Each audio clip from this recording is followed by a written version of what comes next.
There are nights that are supposed to be family celebrations, but instead turn into public executions of dignity.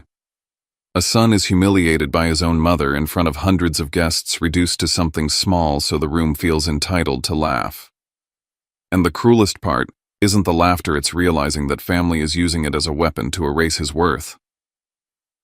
Before we dive into today's story, let us know where you're tuning in from. It's always amazing to see where our stories travel. Don't forget to subscribe so you won't miss the next twist in this journey. Now, let's listen to him from the heart. I drove past the quiet rows of colonial houses, every lawn cut like a military haircut, every white fence blinding clean like it had just been repainted for a magazine shoot. It was late fall in Greenwich, Connecticut. The leaves had dropped. The streets were silent, and every detail screamed control. After years of base-life desert heat deployments and command briefings in cold steel rooms, this place should have felt like peace. But it didn't. It felt like walking into someone else's story, one that no longer had a role for me. I parked in front of the Ravelin House, a 3-story monument to legacy and reputation. I sat in the car for a while, engine off, listening. No music, no calls. Just the weight of what this weekend was about to be. My name is Maddox Ravelin. I'm 34. I've served 16 years in the Army, 8 of those embedded in operations most people will never hear about. I've been in enough foreign cities to know how to read a room without speaking. I don't like noise. I don't like being caught off guard. I always find the exits first. And I came back for one reason: Rory's wedding. My younger brother. The golden one. The heir. The one who got to stay. I didn't come to make a scene. I didn't come to fight. I came to be present, nod through the speeches, clap at the right times, and leave without starting a war. The front door still opened with the old key. But that's where the familiarity ended. No footsteps. No one yelling Maddox from upstairs. Not even a dog barked. Instead, the house greeted me with silence and the layered scent of lemon-polished bergamot oil diffused through vents and something I could never quite name, but I knew it well. Money. Money in the form of restraint, of curated perfection. In the grand entryway, the first thing I looked for without thinking was the framed photo of me in dress blues on graduation day from West Point. It used to hang just above the curved staircase. What was there now? A painting. Oil on canvas. My mother, Blythe Ravelin, and Rory Midlaff at some black tie gala. It was elegant. It was posed. And it was unmistakably a replacement. I stepped closer. The frame size was identical. The lighting angles matched. They hadn't just redecorated. They'd erased me. Behind me, heels clicked against the marble. Blythe appeared trailing a wedding planner with an iPad and a Bluetooth headset. She looked me over the way you'd assess a surprise delivery, curious, slightly annoyed. "Maddox," she said. "Not sweetheart, not darling. Just my name flat as a label. You'll be in the guest room on the 2nd floor, the one near the linen closet. There are extra towels inside. Please try not to disrupt the final walkthroughs. We're rehearsing table placements later this evening." I nodded once. She didn't ask how the drive was. She didn't ask how I'd been. To the planner, she said, "Let's head back to the sunroom. We'll review the floral setups there." I was dismissed before I even stepped out of my boots. That was the thing with Blythe. She didn't yell. She didn't curse. She didn't need to. Her real talent was subtle disinheritance. She'd mastered the art of removing you from the center of the story while making it look like you never belonged there in the first place. But I caught it slipped into her instructions like a stray pinprick. "After the wedding, we'll finalize the family property paperwork," she'd said. Then something about moving assets into place. It wasn't the words. It was the ease with which she said them. As if those decisions were already set. As if my name had already been crossed out on some legal document I hadn't seen. I stood there for a while after she disappeared. Marble under my boots, oil paint smiling down from the wall. All I'd wanted was to come home, play the role of the quiet older brother, make it through the weekend, and leave before the family politics pulled me under. But when someone goes through the effort to take down your portrait, they're usually planning to erase a lot more than your face. Night fell, and the house transformed. The chandeliers glowed warm. Valet-parked luxury cars lined the driveway. The kitchen buzzed like a small hotel staff. It wasn't just a rehearsal dinner, it was a performance. Greenwich people know how to throw elegant chaos. The noise was refined laughs with restrained whispers about hedge funds, compliments about school acceptances, and Tuscan renovations. Every wine glass chimed politely. Every guest looked like they belonged to a catalog. I didn't. I knew it. And worse, so did everyone else. I stuck to the perimeter of the party, a habit I'd picked up in too many foreign briefings and diplomatic rooms. If the center of the room doesn't want you, you stay at the edges, and you listen. That's when it started. A woman in a tailored emerald dress leaned in and asked, "And what do you do, Maddox?" Before I could answer, my mother was suddenly there. Her hand on the woman's elbow, her voice a soft trill. "Oh, Maddox, he does some sort of administrative work with the government. Desk stuff, nothing exciting." She laughed, the kind of laugh designed to sound effortless, the kind that closes a conversation before it can open. I saw the shift happen, the guest's interest turning into polite dismissal. I could practically hear her reassessing me, not military, not remarkable, not useful to this room. But Blythe wasn't done. She pulled something from a cabinet, a stiff white apron, folded sharp, the kind you'd find at a budget catering event. She handed it to me, smiling like this was a favor. "You don't know many people here, so why not help with the hors d'oeuvres you're used to serving after all?" Then, loud enough for the nearby tables to hear, she added, "He's just a low-rank grunt."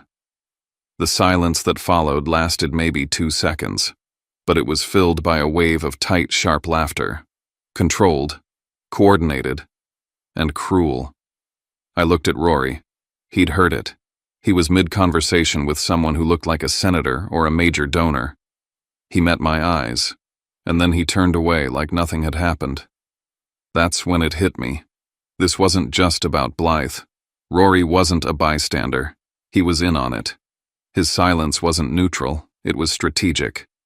I took the apron, walked toward the kitchen without a word. The door swung shut behind me and the air changed.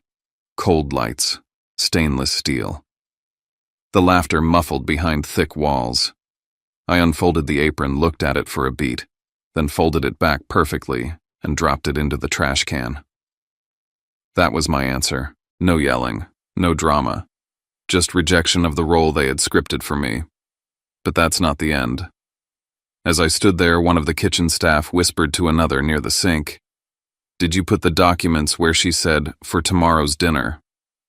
"Yeah," the other replied, locked in the side drawer of the study. She said, "Don't mention anything until after the cake." I didn't know what papers they were talking about, but I knew that Blythe didn't bring paperwork to a wedding for no reason.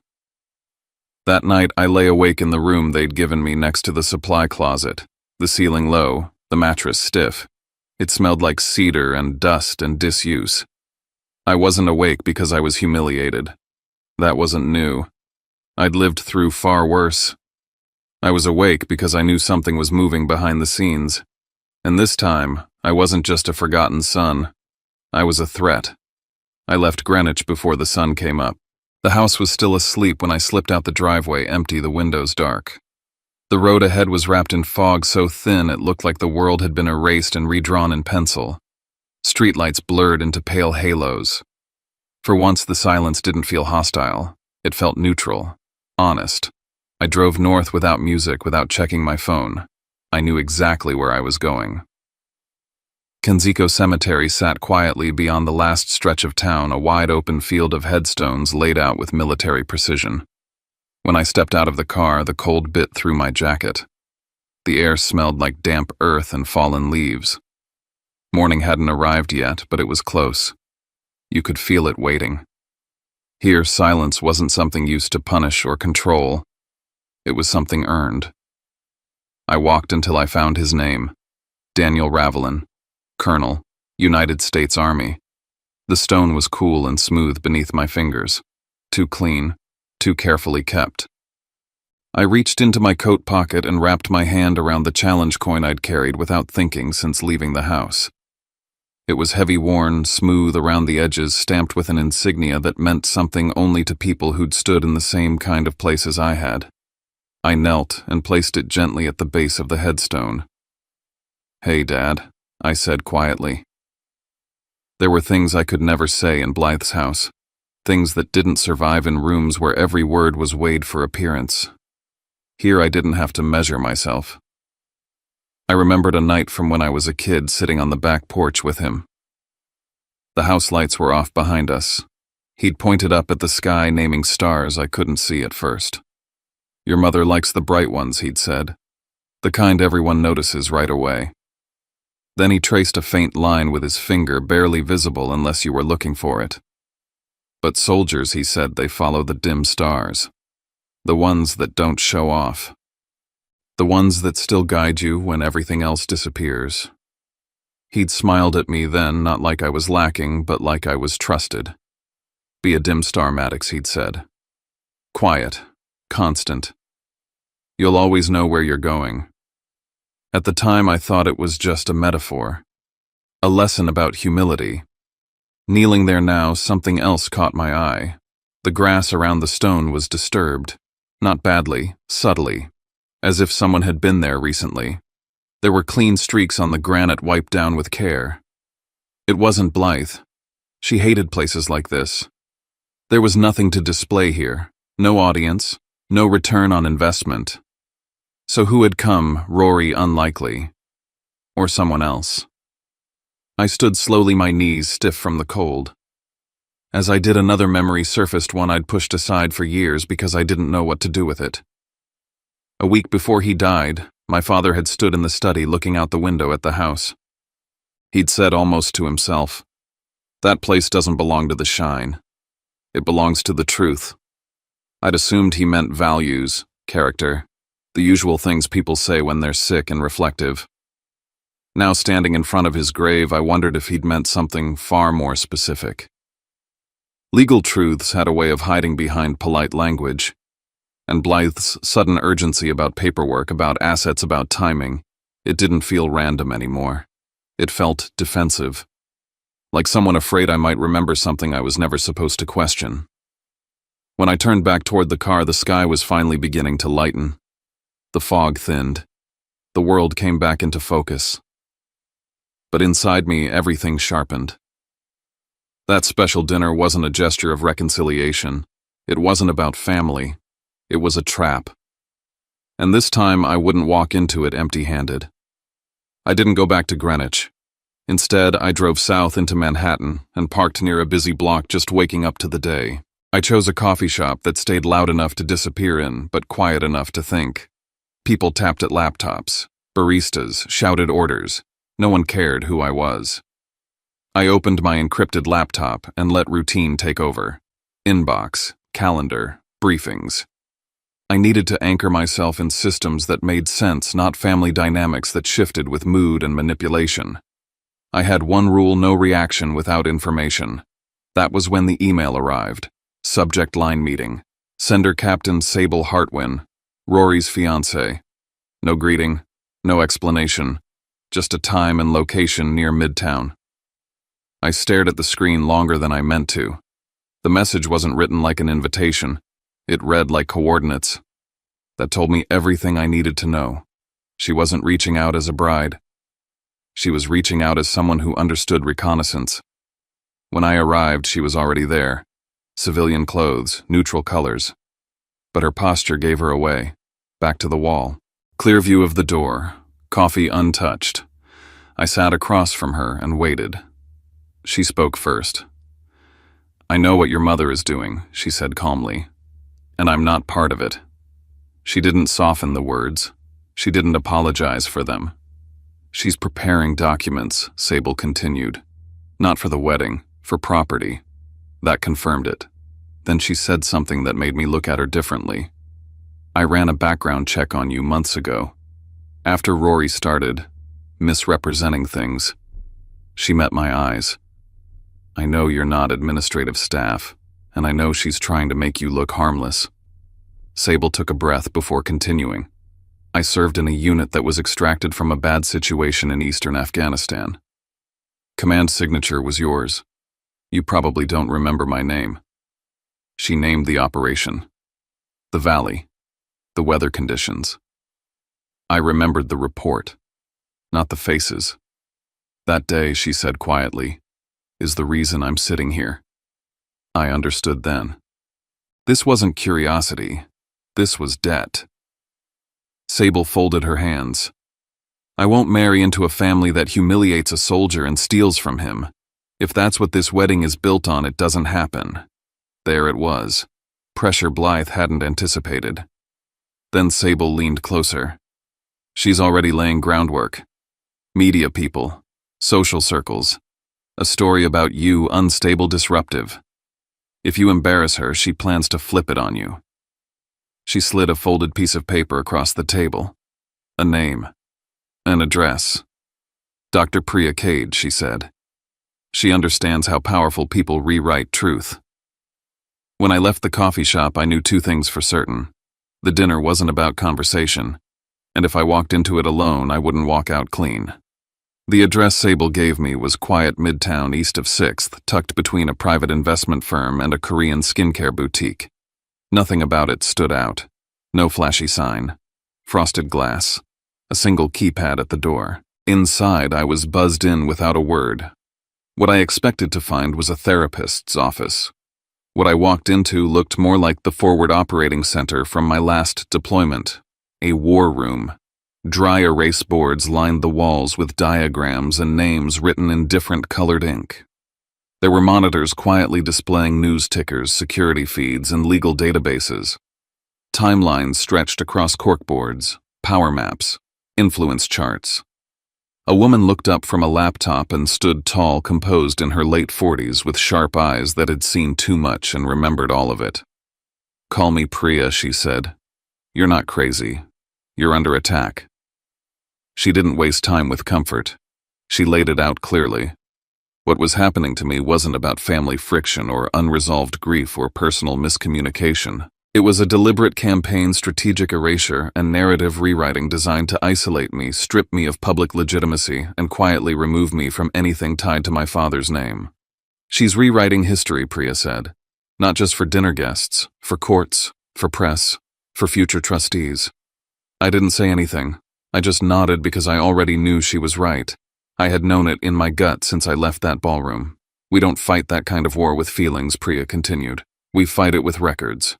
She slid 2 items across the table, a compact digital recorder and an encrypted USB drive. "From now on," she said, "every private conversation is evidence. No data, no victory." I agreed, no hesitation. The truth was no longer enough unless I could prove it and prevent it from being buried. Sable arrived 10 minutes later. She brought structure. We gathered around the table. I gave them the behavioral pattern, my mother's manipulation style, the emotional traps, her timing with shame. I walked them through the way she dressed cruelty up in concern, how she'd twist a moment and later claim it never happened. Sable provided tactical access, wedding timelines, microphone handoffs when the slideshow would play. She knew who was giving speeches, who'd be seated near whom. She had eyes on the inner circle. Priya mapped the enemy network. A constellation of names, donors, charity board members, a well-known lifestyle blogger, the family attorney, 3 mid-tier influencers. All of them slated to attend the wedding. All of them with public reach or quiet influence. My mother wasn't planning a celebration. She was curating a narrative event. Priya raised one question that shifted everything. "Has Rory ever mentioned a trust? Anything about your father's estate?" I hesitated. He said Mom was still handling stuff. That she was the one keeping the house running. That's code, Priya said. He may have signed something without realizing it. Consent, proxy, endorsement. If he's a legal participant in any asset transfer, that makes him a tool, not just a bystander. I sat back. The weight of it settled on me, not just betrayal, but complicity by negligence, or worse, indifference. And your father's real legacy, she continued, might not be in the house at all. She outlined a possibility, a timed trust, a transfer clause, something that would be triggered by a major life event like Rory's wedding. It wasn't just the social optics. The wedding could be the legal switch. That's why my mother was rushing. Why she needed me to sign something fast and quietly. It was a deadline, not a gesture. Then Priya made her next move. She started assigning names. This person gets the audio. This one the legal analysis. This reporter gets the timeline of events. This one's on standby in case we need a story planted from our side. It wasn't about making a scene. It was about anchoring the truth in too many places to bury. Sable leaned in again. She's mentioned an old photo of you. She said it might come in handy if you made trouble. That landed hard. I knew the photo's sweaty, exhausted moments after pulling out of a 17-hour siege in Kandahar. My eyes looked hollow. The lighting made my skin look gray. Here's the plan, Priya said. You're going to walk into that dinner. You're going to let her lay it out. You will not interrupt. You will not show your hand. Let her speak. I nodded. And then, for the first time in years, I felt like I wasn't just absorbing blows in that family. I was preparing my own strike. The room shimmered with quiet wealth. Soft jazz floated under the murmur of Manhattan's elite. Per se wasn't just expensive. It was curated restraint luxury that knew how to whisper. My mother had reserved a private alcove overlooking Central Park. The kind of table where hedge fund managers made mergers and senators whispered deals. Everything about it was intentional, the lighting, the acoustics, the proximity to other tables that might eavesdrop without appearing to. She smiled when I arrived. So did Rory. They looked polished, coordinated, rehearsed. Darling, my mother beamed. I'm so glad you made time. The small talk was sugar-drenched, family pride, wedding stress, gratitude for my service. She even complimented my jacket, and I played along. I nodded. I smiled. I responded warmly, because I knew the script needed to play out uninterrupted. It came after dessert. Right as the server cleared the plates and the espresso arrived, she reached into her handbag. Out came a slim, cream-colored folder. She placed it gently on the table and slid it across the linen. No pressure, she said lightly. Just something to sign to keep things streamlined. Asset consolidation. For Rory's stability after the wedding. I opened it. The legal jargon was dense but clear enough for anyone trained to read threat matrices. Phrases leapt off the page: irrevocable waiver, relinquishment of claim, forfeiture of future interest. This wasn't streamlining. It was erasure. I closed the folder slowly. I'll have my attorney look it over, I said. Her expression didn't flinch at first, but the temperature changed. Her voice dipped sharper. Family doesn't need lawyers. Her hand flattened against the folder. You don't trust your own mother? I didn't move. I said evenly, I'll respond once legal counsel has reviewed it. And I stood up. I dropped 100 on the table. Looked at Rory. His eyes were empty. Then I walked out. No argument, no dramatics, no performance for the onlookers she'd surely counted on. I didn't give her the scene she wanted. That night I went home and got to work. Every page was photographed, documented, and uploaded to Priya's secure drive. The audio recording backed up 3 ways. Everything was time-stamped. Priya called me within the hour. Her legal analyst confirmed the folder was a full forfeiture document constructed by a specialist in high-net-worth family disputes. If I'd signed, my rights would have been near impossible to reclaim. But the night wasn't over. Sable texted me a link. A lifestyle blog that catered to the New York elite had just posted a story. No author name, just exclusive insight. The headline hit like a cold slap. Estranged son returns. Unstable veteran threatens family's joy. There was a photo. Me post-operation looking hollow-eyed and unshaven, cropped to exaggerate the wildness. The story didn't quote sources, but it mirrored my mother's voice: perfectly vague accusations, veiled concerns, a tone of wounded nobility. It clicked. She didn't just want me out, she wanted me illegitimate. Because in a world where people see you as unstable, every claim you make becomes delusion. Every accusation becomes paranoia. That's how she wins, by making my truth sound like madness. I stared at the screen. One sentence chilled me. Sources fear the son may attempt to disrupt the wedding. Priya called again, voice clipped. She's laying groundwork. That line lets them eject you with security or fabricate a psychiatric incident. I didn't reply right away. Then I said, initiate everything. All of it. Because I wasn't enduring anymore. I was deploying. And this time I had the files, the words, the proof. She gave me everything I needed. And she did it on record. I didn't sleep the night after per se. Not because I was upset. Not because I was angry. I didn't sleep because my mind was operating like it used to before a high-level op tracking variables, simulating outcomes, memorizing faces, and fallback routes. The wedding wasn't a celebration anymore. It was a public execution. My name, my record, my identity. All up for reshaping under the soft lights of the Plaza Ballroom. And this time, my mother wasn't just using silence. She was staging a performance. Priya and I met the next morning in her midtown office, which now looked more like a command center than a law firm. On the whiteboard, she'd mapped out every moving part, speaker lineups, cue timings, audio feeds, likely points of interception. Sable joined remotely. She'd sent over the internal event run sheet from the wedding planner.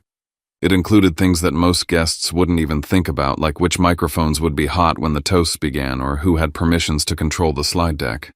There were asterisks next to names. Mother of the groom, priority access to mic. Family remarks, pre-cleared only.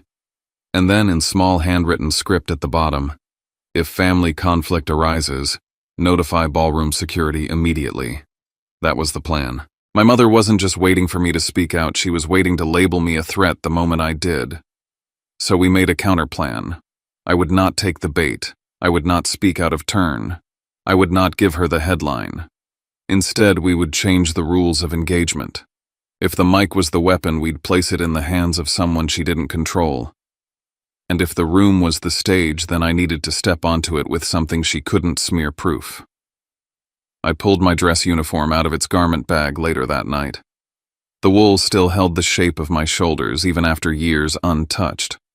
I aligned the ribbons precisely, cleaned the insignia until they reflected the ceiling light.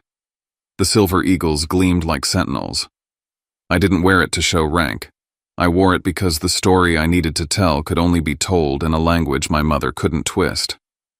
On the morning of the wedding, Sable arranged my entrance. Not through the main door where security had likely been told to watch for disruptions, but through a side corridor reserved for hotel staff and VIPs. I wore my uniform. I said nothing. I handed over my name. They let me in. When I walked into the grand ballroom, the music didn't stop, but the air did shift, like someone had opened a window in the middle of a staged scene. Eyes followed me, not all, but enough. I didn't walk to the front. I didn't move toward the family pew. I sat down in the very last row, upright, silent. A living contradiction to whatever whisper campaign had preceded me. From where I sat, I could see my mother stand and turn. She saw me. Her smile calcified. And then she did what she always did, gathered a cluster of guests around her like a shield, leaned in with just enough performance to let them know she had a story to share. And they listened. Of course they did.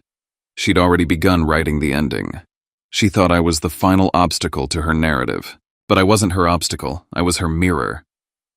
From across the room, Rory glanced toward me. It was brief, but it was there. He didn't look triumphant. He looked shaken. Like maybe for the first time he realized what it meant to be seen through her eyes, and what it cost. And maybe, just maybe, he was starting to feel the weight of being her son. At the front of the room, the podium was being prepared. The family remarks were next. Priya had positioned everything perfectly, the dossier ready to launch the confirmation from General Whitaker Dane, time-stamped and embedded in the projection deck, the timeline of smear pieces prepared to circulate. But timing was everything. If we launched too early, she'd spin. If we waited too long, she'd claim the mic and the framing. We waited. I watched. And then I heard her voice, low, direct, speaking to someone beside her. If he so much as opens his mouth, she said, I'll show them who he really is. She wasn't afraid of a lie being exposed. She was afraid of the truth arriving too early. I didn't move. I let her rise. Let her walk up to the mic like she owned the room. And for a second, maybe she did. But not for long. The lights in the Plaza Ballroom adjusted slightly as the family speeches began. just enough to cast a glow on the podium without overwhelming the chandeliers. My mother took the stage like it belonged to her. Of course she did. She spoke of legacy, of sacrifice, of building something meaningful. Her words were measured, her tone perfectly modulated, warm enough to sound maternal, detached enough to sound regal. She hadn't mentioned my name yet. She didn't need to. Everyone knew what was coming. They just didn't know when. And then it landed. She turned slightly, her gaze drifting toward the back of the room, and with a casual cruelty she said into the mic, "Of course, not everyone understands what it means to serve the family.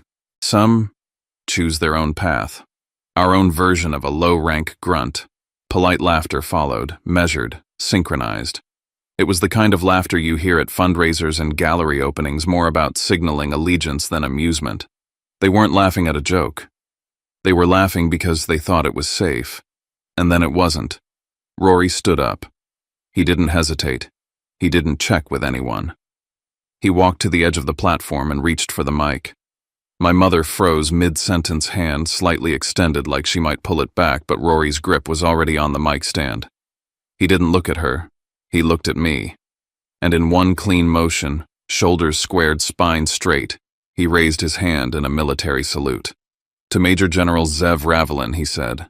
Clear, slow, deliberate. The room stopped breathing. I didn't stand. I didn't move. I watched my mother's body language collapse in real time. Her jaw slack, her eyes wide, her posture sagging. She looked like someone whose lines had been stolen from her just before curtain call. Rory kept speaking. He acknowledged my rank, my record, that I had commanded units in live operations that saved lives, including Sable's. He said he'd stayed silent too long, that it was easier to accept the stories she fed him than to face the cost of repeating them. And then the screen behind him came to life. No more monogram, no more wedding slideshow. It was an after-action report, official high-resolution scans. My name, my rank, my commendations. Photos followed. Me in uniform, me receiving commendations, me in the field. Then a video. General Whitaker Dane, crisp and composed, speaking to camera. "This is to confirm Major General Zev Ravelin's active record of service, his field leadership during Operation Midnight Lance, and his receipt of the Distinguished Service Cross." You could hear the phones buzzing in waves. It was Priya. She'd released the dossier to key media contacts in the room. The audio from Per Se, the paper trail of the blog post's origin, the waiver, the timeline, the digital fingerprints leading back to my mother's team. She couldn't claim it was exaggerated. She couldn't say I planted it. It was in their hands now. Not mine. Not hers. She screamed, "Stop this." She moved toward the stage, but no one cleared a path. Not this time. The applause started small, a single table, then another, until it became a standing ovation, not for spectacle but for justice. The human instinct to honor the truth when it finally cuts through the noise. I didn't walk to the front. I didn't raise my hand. I stayed seated. Because I wasn't there to reclaim a spotlight. I was there to reclaim a story. And I had. 3 days later, my attorney sent a letter to my mother. It was concise, formal, and legally unshakable. I was the rightful heir to my father's estate. I didn't evict her. I didn't humiliate her publicly, but I did serve her a rental agreement with terms set at full market rate. Every dollar from that rent would go into a scholarship fund, named after my father, designated for the children of wounded or fallen service members. She could still live in the house she'd weaponized, but she'd do it knowing it now served a purpose she never believed in. And I didn't need her permission to know who I was. Inheritance isn't about property. It's about what you protect when no one's clapping. It's about standing still while the room spins and being the only one not dizzy. West Point reached out last week. They asked me to keynote this spring, and yesterday a video arrived in my inbox. A young woman, daughter of a fallen airman, saying thank you. Her tuition now fully covered. I watched it alone, then closed my laptop. Some stars shine, others guide. I was never meant to sparkle.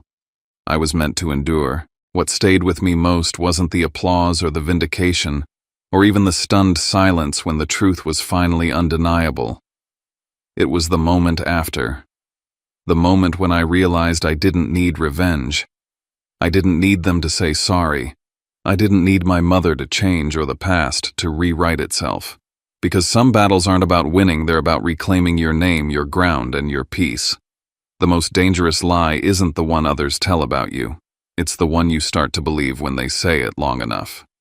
For years I kept quiet, thinking that silence was strength, that walking away made me the bigger person. But sometimes silence gives power to the wrong people. Sometimes being quiet lets injustice grow roots. And when that happens, speaking up isn't ego. It's duty. What I learned, what I want to pass on is this. You don't have to shout to be heard. You don't have to fight dirty to win with honor. And you don't have to let your story be told by the very people who tried to erase you. Tell your story in your own way. Use facts, not fire. Truth, not theatrics. Let your values, not your anger, lead the way. That's what makes the truth undeniable. That's what gives it weight. And if the people you love become the ones who wound you most, don't let that turn you into them. Let it turn you into someone better. Someone who turns harm into healing and legacy, into something lasting. My father once told me rank fades. Integrity doesn't. Now I understand what he meant. This story wasn't about proving I was right. It was about proving that truth handled with quiet conviction still has the power to change a room and maybe even the world. Sometimes the deepest shift doesn't come from a big confrontation, it comes from that quiet moment after when the dust settles, and we finally see ourselves without all the noise.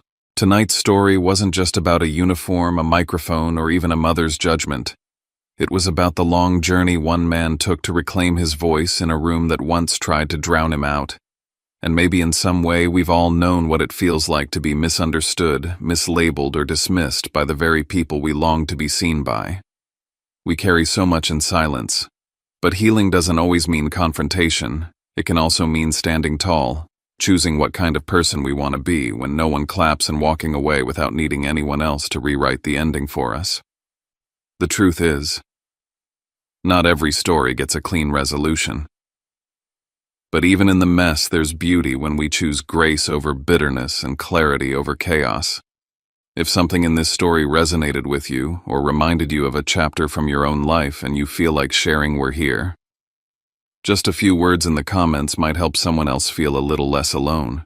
And if you'd like to stay close to this circle of quiet stories where truth finds its way through the noise, feel free to subscribe. We'll be right here next time. Same place, same voice. Until then, take care of what's true in you.